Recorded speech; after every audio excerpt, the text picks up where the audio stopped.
Welcome to Between the Sheets, the podcast where we're going to cover a variety of topics related to sexual health and wellness. I'm Dr. Stephanie Zwonitzer, your host. I'm a nurse practitioner and have been in practice since 2017. I have my Doctor of Nursing Practice degree, and I specialize in urology and sexual health. I am so excited to explore all of the various topics related to sexual health and wellness with you in a fun, spicy, educational, and non-judgmental manner. So come on, let's get between the sheets. Hey everybody, welcome back to Between the Sheets. I have an awesome guest on today. I have the pleasure of introducing my friend and colleague, Ken Mitchell, today. Ken is a physician assistant. He's pretty much the best PA ever. He's been in men's health for nearly 3 decades. And in 2023, Ken was named the APP of the Year by the American Urological Association. Ken and I both went through the University of Nebraska for education, him for his PA and myself for my BSN. We were just a few years apart in there, but just a few.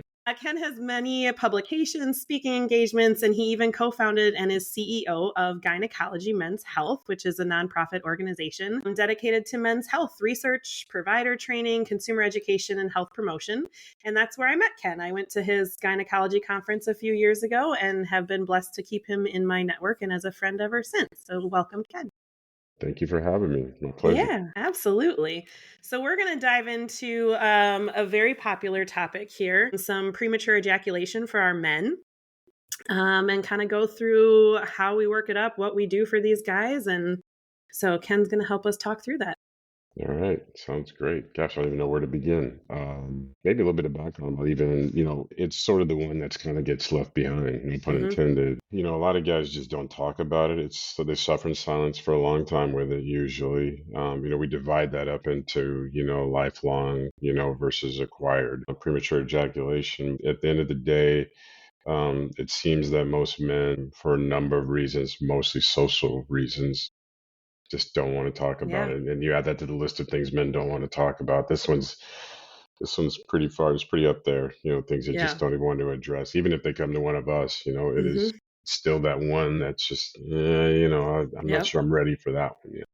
Yeah, they'll tell me about their ED way before they tell me about their premature ejaculation. Right. Yeah. And even as a provider, it's kind of tough to tease it out. The history is very difficult to get sometimes. Circumstances and things, relationship changes, things like that. I mean, that can all play a role in, as you know.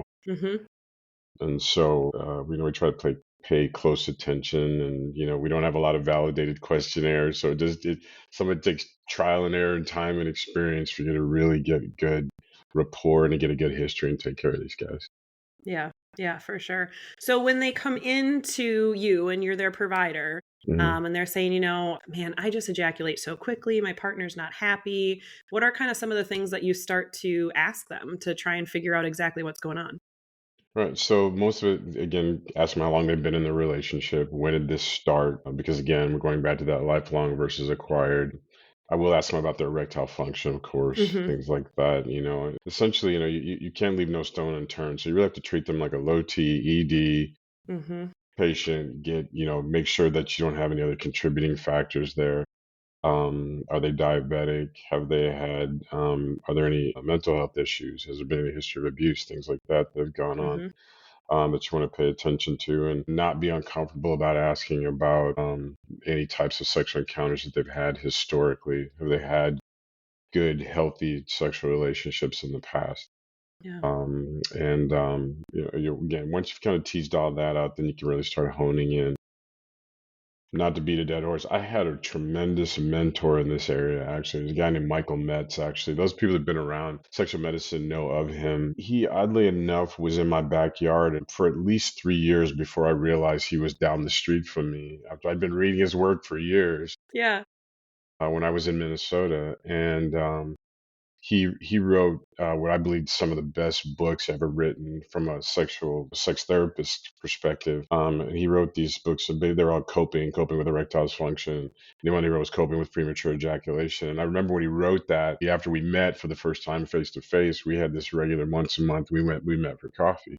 Love it. And he gave me a copy of that book, and that's sort of been my Bible, if you will, for evaluating and managing these patients in a very thoughtful and thorough and respective way. Yeah. And he unfortunately passed away several years back. But if you'd ever met Mike Metz and then you read one of his books, it's impossible not to have his voice in your ear.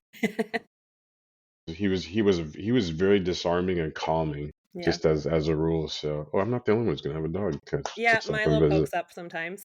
I love that. I love Yeah. that. I'm sure before this is over, this will happen to me. So yeah, I mean, so I've always kind of taken that kind of approach, follow kind of his mantra. Of course, over the Mhm. years, you mentioned how long I've been doing this. We didn't have a lot of options for treatment back in the day.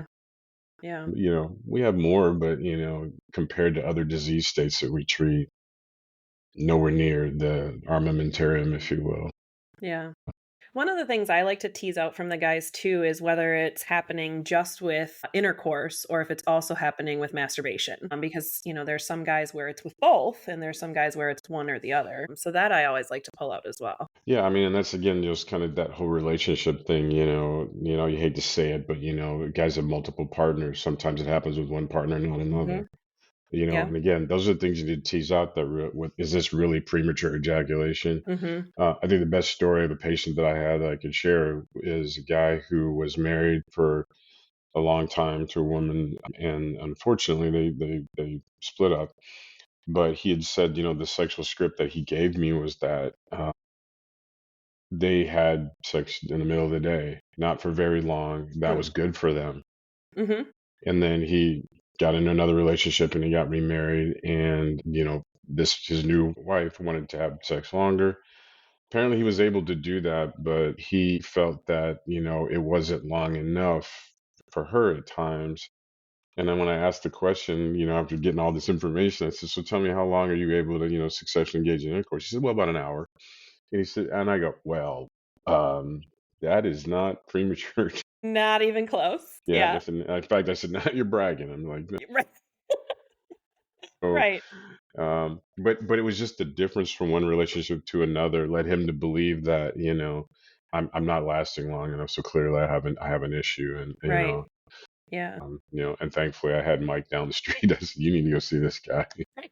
Right. and your partner. You all both need to go down there Yeah, and talk yeah, about it's a group this." effort, yeah. Well, and I love sending my patients to sex therapists because they do get that extra time to kinda talk through those things, and there is a huge mental component to this. Absolutely. As you know, we have a number of medications we use off label, like SSRIs and the Mhm, like. And those are very useful. But a lot of times they have more of they take a while to help. mhm, And these folks are, interestingly enough, are certainly eager and anxious when they finally have enough courage to come see you. They do want something to help them fairly quickly. yeah, That's the irony of it all, right? I mean, that they've right, usually had this for a long time, but they want it yeah, fixed right away. And, yeah, but, I tell guys all the time when they say, is it psychological? And I say, absolutely. Even if it's only been 6 months, it has had a psychological impact. yeah, And in fact, if you look at the physiology, I mean, it would tell you that, particularly in the acquired type, that's definitely going to be something triggered it, right, right. and that's what you So got to the figure out. Yeah, the traditional, diagnosis that we go by is the less than a minute from penetration to climax. But I have guys that they can last 3 to 5 minutes, but that's not good enough for them. They want to be longer than that, which I think is reasonable. The guy that you were explaining an hour, that we're good there. We don't Right. need to extend you. But the 3 to 5 minute guys, I mean, they're not technically premature according to the traditional diagnosis, but they want to satisfy their partner. They want more intimacy. So, what are you kind of talking to those guys about? Are you treating them? Are you just kind of sending them to therapy? How's your approach with them? Sure. So you definitely want to treat those guys. We're kind of back even like, ED, that word satisfactory, right, has to Hmm. be taken into account. And it's not by my standards, by theirs. Right. So you ask the questions, and you say, look, if it's more of some things you need to learn technique wise, or Hmm. there's some things that we can do with, we have topical things, we can still use SSRIs in those patients at low dose. The idea for them really is to help them, one, get control, Hmm. which is generally their biggest issue, is they don't have control. And of course, we start talking about everything from once the thought process kicks in. oh my gosh, am I going to last long enough? Mhm. No, Yeah. party's over, right? I mean, Right, right. so that's a lot of it. And I've even explained to the patients a lot of times when I tell them, I sort of break it down very simply. I said topicals are your short-term answer. Things like SSRIs, things like cognitive therapy, all of those things are your long-term solutions. And the hope is that the long-term solution will be the one that is in fact the helpful one. The short term won't be required any longer. You can Mhm. transition and hopefully you don't need any of it. Hopefully you've learned enough and you've taught your body. And I'll tell you the validated quote that I used to give in talks, oddly enough, was from a porn star, Marilyn Chambers. I know she wasn't talking about premature ejaculation, but I thought it was great words to use. But she said, "Good lovers are made, not born." Very good advice. And I said, "Oh, well, that's a great way of looking at it because, you do have to sort of train yourself for your partner. We talk about Mhm. sexual scripts. It's something that it's an agreed upon mutual. This is how we do things, and that's what works for them." Yeah. No, that's awesome. It's very good. So for our listeners that aren't medical like we are, so you talk about the topicals. So for like I recommend Promescent. It's a spray that's in the condom aisle. What else are you recommending? Yeah, Promess has kind of been my go-to for a long Yeah. time. I was fortunate enough to be one of the first users of it. I happened to stumble upon Dr. Gilbert through a mutual friend actually, and he was telling me about it, and it was again just the way it was formulated. I said, well, that's different. I said we should Yeah. try that, and I sort of did an unpublished sort of trial in my office where kind of like what I was just mentioning, where we gave them topical for a period of time, Mhm. followed that with, then immediately thereafter, once they got a little bit of a response, then we added the SSRIs, and then Okay. followed them, very small number of patients. We followed them out for quite some period of time. Mhm. And then what we discovered was that once they were you now start using the techniques, a lot of times Mhm. again stuff that I got from Mike Metz, that seemed to make a huge difference in our guys. And then we were able to sort of get them to feel what was happening, help them get control, and then we were able to start Yeah. taking the treatment back. And it was great, and open up dialogue with them and their partners too, which they hadn't Mhm. had before. We didn't, I think that has a tremendous impact all around, for Yeah. having better these sexual relationships. Yeah, absolutely. And for people who don't know, Promescent is basically like a numbing spray. Kind of numbs the guy up so he can have less sensation. So hopefully he doesn't orgasm as quickly. But you do need to make sure that it dries on and soaks in before you penetrate because your partner doesn't want to be numb. No, and there's something a little bit unique about that one is it has I used to draw these little pictures. I said the typical topical lidocaine, the molecule is suspended in the gel, doesn't really get to the skin surfaces to help numb the nerve endings. This was sort of a mixture where it did really get to the skin surface, and again, a little bit less transfer. But you're right. I say, it's a little until it's not. Yeah. Yeah. Yeah. Everything's fair game. But you're absolutely right. But again, it's just not a long-term solution, And if again, as long as I've been doing this, when it was all we had, I mean, it was like this doesn't work, nothing will work. Yeah. Yeah. So the SSRIs, that's my go-to as well as far as prescriptions. So those are antidepressants for people who Hmm. don't know what an SSRI is, serotonin reuptakes. And so I usually start with Paxil. That's kind of my go-to. Is that where you're at too? Yeah, I mean, if you look at the studies of all the SSRIs, that one had the greatest delay at the lowest Hmm. dose.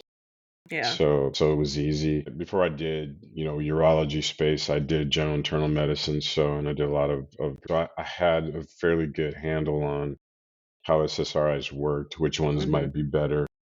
Yeah. It's interesting when I'd get patients referred to me that were put on ones that were great antidepressants, but they were terrible because they had very low side effect profile. Yeah. And they're like, well, I tried one of these and it didn't help. And I said, which one did you try? And they tell me, I go, oh, well, that one's really not going to do that for you. Right. So, Right. but yeah, and you got to believe too, for that patient, obviously all of them are going to have some anxiety level that if you can teeter up to that edge where that'll take the edge off the anxiety in addition to get the delayed, ejaculation and orgasm, that's worth it.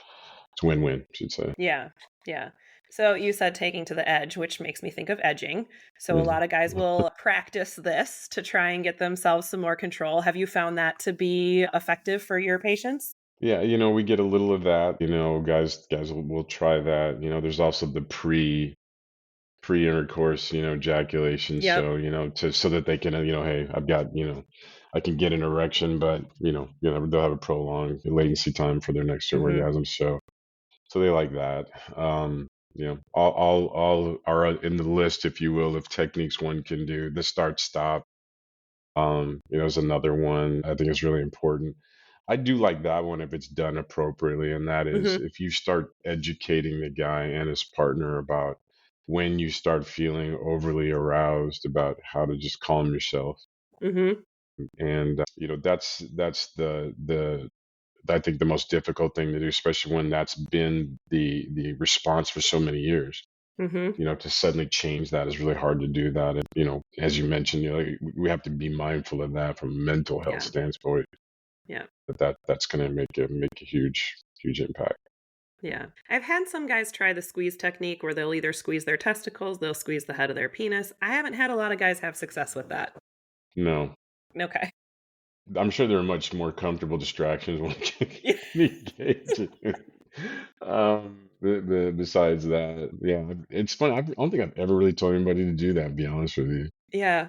I mean, I know it's out there. I guess because I haven't is why I didn't even mention it. Yeah. And I come to think of it, when you said that, it's doing it to yourself or having your partner do it to you. Like, frankly, Yeah. to me, it sounds like a real mood killer. But so, Yeah. I think so too. Do you think so too? yep, I like that. Glad we got an audience. This is good. Yes, he likes to learn. Sometimes he contributes little noises as well, but tonight he's seeming to be quiet. Well, mine ran by, so I didn't know if you Okay. heard that or not. But No. no, okay. So he Yeah. did. They're about the same size, I can tell looking at them. So yeah. Yep. Yeah. It's good. Dogs are the greatest. So, okay, so we kind of talked through, some of the techniques, the SSRIs. Is there a time where you would wean one of your guys off the SSRI once they get to that control level, or is that going to kind of be they're going to be on it? Yeah, I do. I generally, again, realizing that if somebody's been doing this for a long time, I think of more not even having that discussion, if you will, until about 6 months after we've been doing consistent therapy. Yeah. And then, I'll start asking questions. And again, none of these are validated questionnaires. I mean, there's some that are out there. I'm just going there's the PEDT, I think, is one questionnaire a lot of times people use. But a lot of times, again, the analogy that I give them, I said, this is like something that's erupting inside of you, and if you can slow it down, if you can see it now before it happens and get in front of it, then that's when we can start talking about what did you do then when you did that.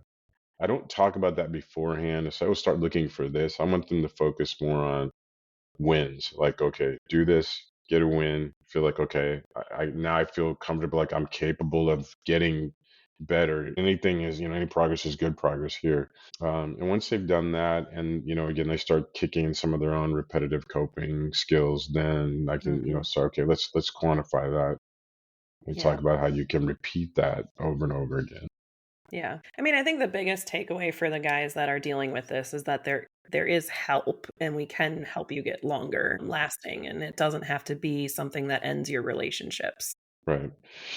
What, if you want, I can share with you one of the things I'm thinking. So I'm in a practice here in Nashville, and I've talked about this for a long time and getting close to pulling the trigger on this. I've thought of all the things that I've seen on a telemedicine platform that was uniquely suited to this disease state, was Yeah. premature ejaculation. And at the end of the day, this is something that takes a lot for a guy to come in.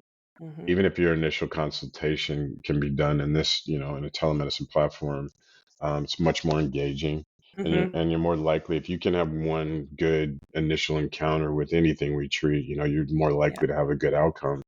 Right. And this one's so delicate, just in terms of the patient's ability to be forthright. Yeah. Really good. So we're launching a platform after the first of the year where this is what we'll be doing.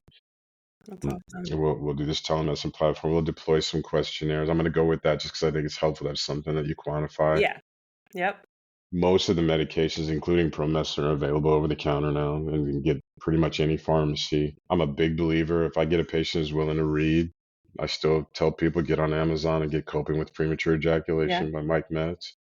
Yep. I'll say start reading, educate yourself. This can be done pretty easily. If I start talking about bringing in the patient on the SSRIs and stuff like that, probably, I can tell you what in my head, not probably, in my head, what I've said was initial consultation, telemedicine, one visit live.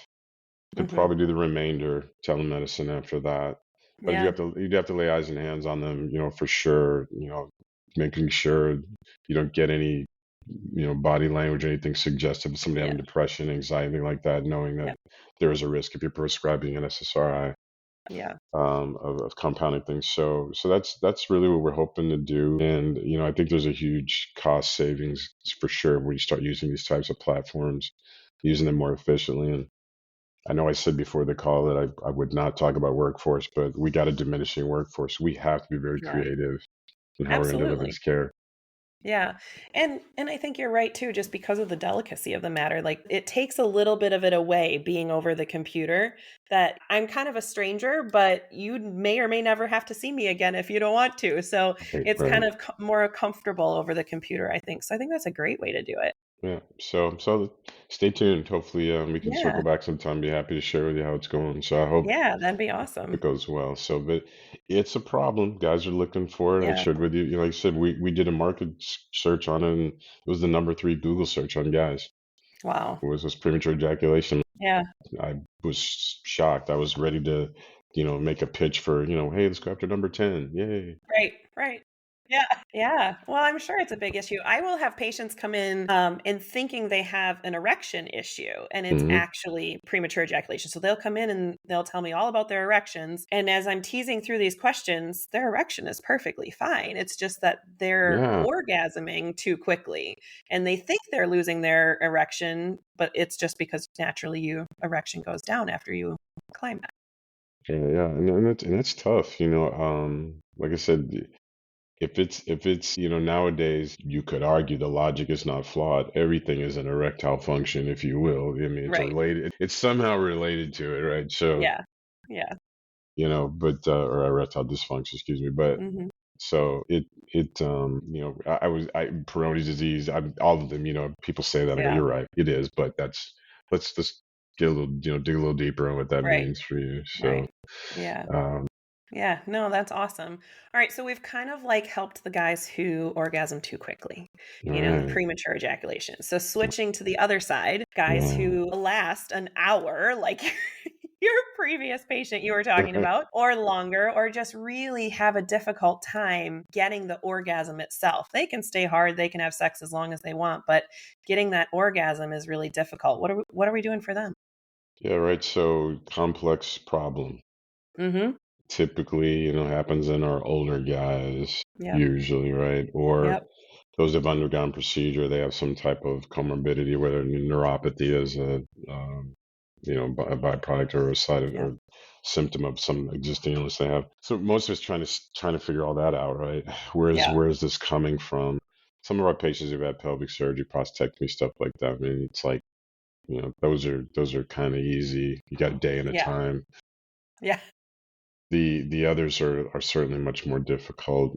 And it's funny, same thing. We have not had a lot of good information or even Mhm. treatments. Most of what we have, I mean, let's face it, is off label. Yeah. And I could talk about all of those. My favorites right now, I can never say the actual compound correctly. PT 141 is probably was my favorite for the longest time. Okay. I know that was meant to be an ED drug, but now it's the Yeah. one used for women and Vyleesi. Yep. I've prescribed Vyleesi to men who have this problem. They've done quite well with that. I know others have used other things, like your tramadol, stuff like that. Mhm. I Cabergoline is one that my guys Yeah, use a lot. yep, Yeah. that's another one. That's a good one. That one's good both for orgasm and ejaculation. I mean, Yeah. so that's very helpful there. So yeah, I mean, I would say that's even a more complex problem than PE, honestly, Yeah. because unless you have a very specific moment when Mhm. it happens, something that you can grasp onto that really helps you dial in on whether it's hormone, Yeah. the like, and it could be tough. I could tell you some of the toughest patients I had that I actually kind of got a following Mhm. were some MS patients were really tough. Mhm. It's an Yeah. unpredictable progressive disease Yeah. that I've saw that happen in them, and that was, you talk about here's all the tools I have. I don't know in what order we're going to use them, but I'm going to throw them all at you and let's see what Yeah. happens. And that's not a great way to practice medicine. Hmm. That's a very difficult one to really get your hands on, Yeah. to help these guys out. But yeah, not much of an answer. I know when you ask a question. Yeah. No, it's one of the toughest ones. That's why I asked you. Yeah, I have guys come in and they want to talk about it, and I was like, I mean, I got this one drug that we can try, and right, then like maybe some sex therapy. right. No, and that's it, right? And some of that even too. And I'm glad you mentioned that about the sex therapy because I think that's another thing that sometimes we forget about. That is Yeah. just like it's getting too aroused after a while. Hmm. This happens long enough. It's difficult to get aroused. Like at this Yeah. point, you talk about from a mental standpoint.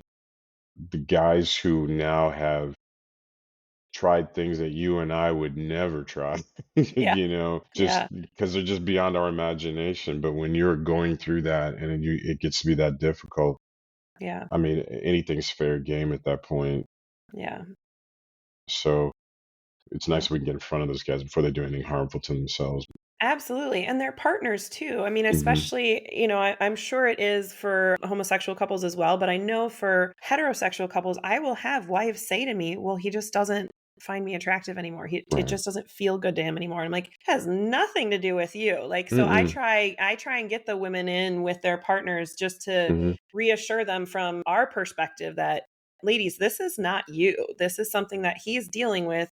And instead of feeling bad for yourself, you need to be supportive of him during this time because he doesn't have control over them. Right. And, it's analogous to the same thing that happens to women, perimenopausal, postmenopausal. It's very, very analogous. But it's, socially, it's led to believe like, no, that just doesn't happen to guys. Yeah, Yeah, it does, it does. It does. but again, Yeah. we got that social stigma often plays a role as well. Yeah. Have you had any luck with like your low T patients who have had a hard time orgasming that once you get them on good therapy, they do better or not so much? Some, Yeah, that's some, kind of been yeah. my experience too. And I wish I Yeah. had some magic, thing that I can look up, that would tell me that these are the people who are going to benefit from that. And these are the ones who are Yeah. not. Yep. One of our colleagues, and I'll mention him. Hopefully he watches this. Christoph Jackson. Hmm. He had a great slide talking about this. Okay. About the neurologic impact of the hormones. And Hmm. I in fact I told him, I said, man, like I took a picture of it. I said, but if you can send me the real slide, it'd be great. Yeah. I always knew there was a relationship, and he has a very strong neurology background, Okay. and just one of the best slides I've ever seen that really illustrates this. It gives you guidance. At the same time, it's also very ominous and scary when you realize how many things are going on at one time for this all to go right, and Yeah. where are your points where you can actually intervene Hmm. successfully and help these guys. Yeah. Um, they're multiple, but again, it's going to take time for us Yeah. to all learn all that stuff, and hopefully we get some better tools. Yeah, and it's interesting because there's so much out there about ED, which, Hmm. yeah, that's great. Get your erection, but we need, Right. there just isn't enough on the orgasm side of it, premature or ejaculation, delayed orgasm, whatever. And there just isn't enough. And I don't get it because, yes, the erection is really important and that's great. But who wants to have sex without the climax? I mean, maybe not every time it happens or something like that, but you want to know it's possible Right. and you get Well, it sometimes. right. No, and that's exactly. I mean, sometimes it's not the ability, but the option. Yeah. The guys. I mean, I can go on and on about all the guys that we talk about. We use just the prostate cancer patients. Are kind of the easiest to Hmm. talk about. Everything from their climacteria to their ED to their, Hmm. and the ability they can no longer ejaculate. Yep. I mean, all those things, you know, it's when you explain it to their partners a lot of times, it's really letting them know it's like, look, maybe you guys don't have sex any longer, but the ability to just know that you could if Mhm. you wanted to, if that once in a blue moon did occur and like you Yep. could do it. I mean, that's just living for some people, Right. It makes them feel alive, and there's nothing wrong with that. Yeah. But you brought up a really good point. I can honestly say I've never in all my time of speaking and talking about it it bears mentioning that this is something that does happen to guys, the delayed Hmm. ejaculation, and don't trivialize it, because it's not good. I mean, it just, Right. we see them when they come in to see, but I'm just as guilty as anybody. I mean, we don't talk about it enough, Yeah. um, for Yeah, I sure. can't say it's So, one of the questions that I ask, "Are you happy about your time to orgasm?" Or, I right, don't think right. I ask that really.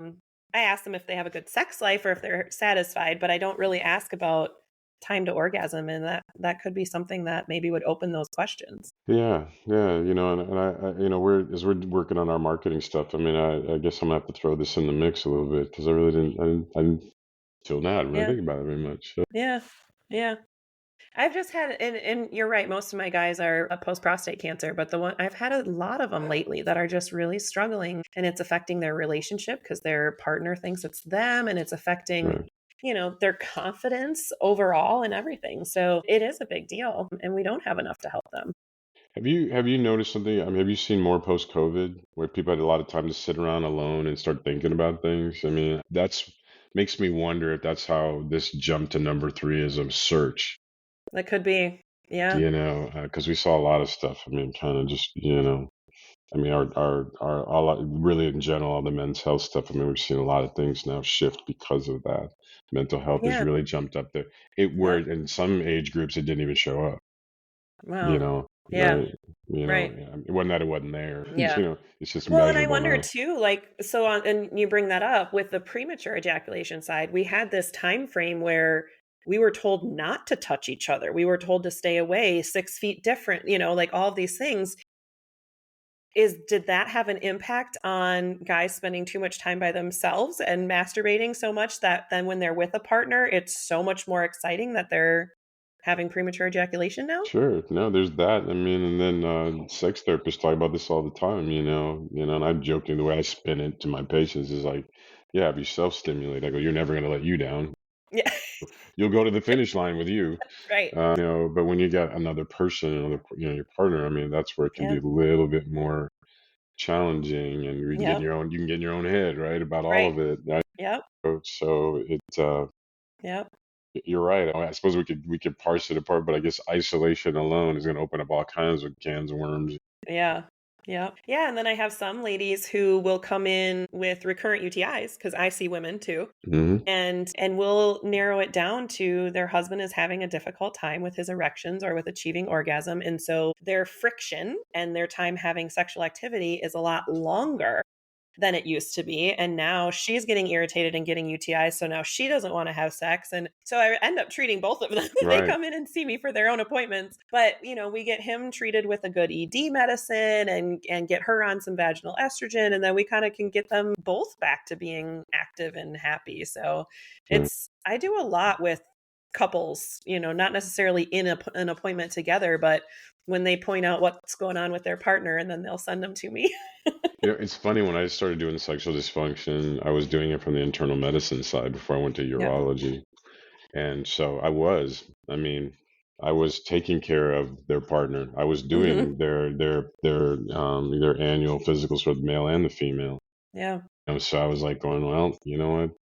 I got a full spectrum of the environment that we're dealing with here. And I used to think it was a lot of labor until I realized that it actually, if I had to translate, the amount of time I spent with her and him, and then how I could come to a conclusion or decision about treating them, it was actually in retrospect a lot easier.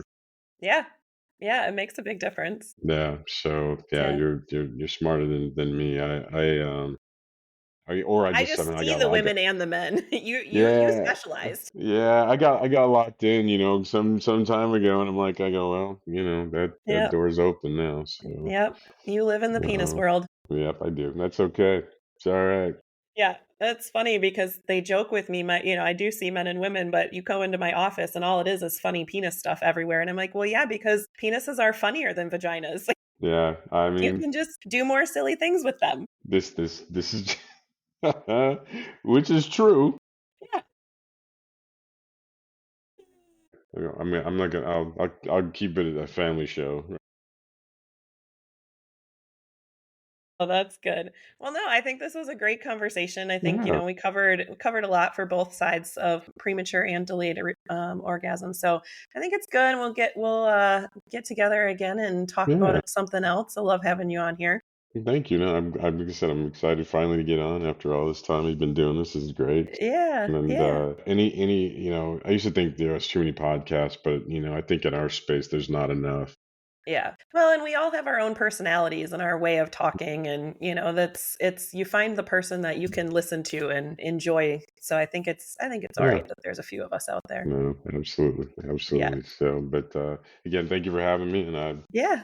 like I said, I'll circle back with you. I'm sure you just either a text message or something. I'll let you know how it's going when we launch this Awesome. thing, and maybe Yeah. we can have a sort of a catch up on how it's going. So, Yeah, that'd be awesome. Well, all thank you so right, much for coming on and thanks everybody for listening. We'll see you yeah, next time on Between the Sheets. all right. Take. Thank you for listening and spending time with me today. You can catch new episodes of Between the Sheets every Wednesday.